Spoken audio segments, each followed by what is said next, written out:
পাল্লা এরকম একটা জিনিস, হ্যাঁ আপনি আজকে চুরি করে মানুষকে ঠকাইতেছেন না, হাসরের ময়দানে ঘুরতে শুধু আপনার দিতে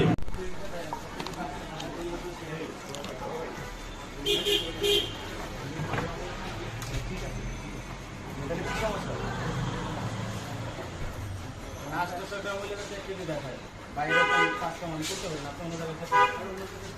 বাইরে তো আপনার ব্যবসা চুপ করেন। আপনি টাকা পয়সা দিলে সবকিছু করতে পারবেন? হ্যাঁ, ব্যবসা হচ্ছে হালাল জিনিস, আপনি হারাম ভাবে কেন কাজে ব্যবহার করবেন? এটা কেন করবেন? এটা এই আপনাদের মতো কিছু কিছু মানুষের জন্য আজকে দেশের অধপতন হইতেছে। আপনি জানেন, চুরি করতে করতে আপনারা দেশটা আজকে লুচ্চাপুটা শেষ করে দিচ্ছেন। আপনাদের মতো মানুষের জন্য আজকে দেশের এই পরিস্থিতি। আপনি আপনি কয় টাকা আজকে সরকার বলে আপনারা কি মানে আপনার চুরের বাইকে যারা আমারও বানাইতে চাইতেছেন আপনি? এই আপনি কি মরবেন না? আজকে মরলে কালকে যদি 3 দিনের দিনে আপনার কবরে যায় কেউ দিকে আসবো না। আর আপনি আজকে কার জন্য এগুলো করতেছেন?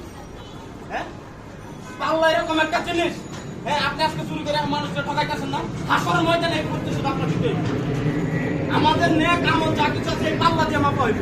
আর আপনি কোন জিনিস দিয়ে আপনি কি করতেছেন? পুলিশ আসলামি করতেছেন? হ্যাঁ, আপনার নেক আমলের পাল্লা দিয়ে মাপা হইব, আর আপনি ওই জিনিস চুরির কাজে ব্যবহার করতেছেন। কতটা নিচে নেমে গেছেন আপনারা? আমরা মানুষ যদি কতটা নিচে নেমে গেছি, চুরি করতে করতে আমাদের মানে মনুষ্যত্ববোধ, বিবেক, জ্ঞান, বুদ্ধি কিচ্ছু কাজ করে না এখন। আপনি তো ঠিকই বলছেন, আপনি তো হক হালালে ব্যবসা করে যদি 5 টাকা 10 টাকা 15 টাকা 20 টাকা করে কেজিতে ব্যবসা করতেই আছে, তারপর আপনি 200 গ্রাম এখানে চুরি কেন করা লাগবে? আপনার আমার মানে কত সুন্দর বাইক হয়, 800 টাকার মূল্য যাতে একই হয়। আপনি আমার দোকান থেকে ভাগেন, আর কোনোদিন এসব জিনিসটা আমার দোকানে যাবেন না, ভাগেন।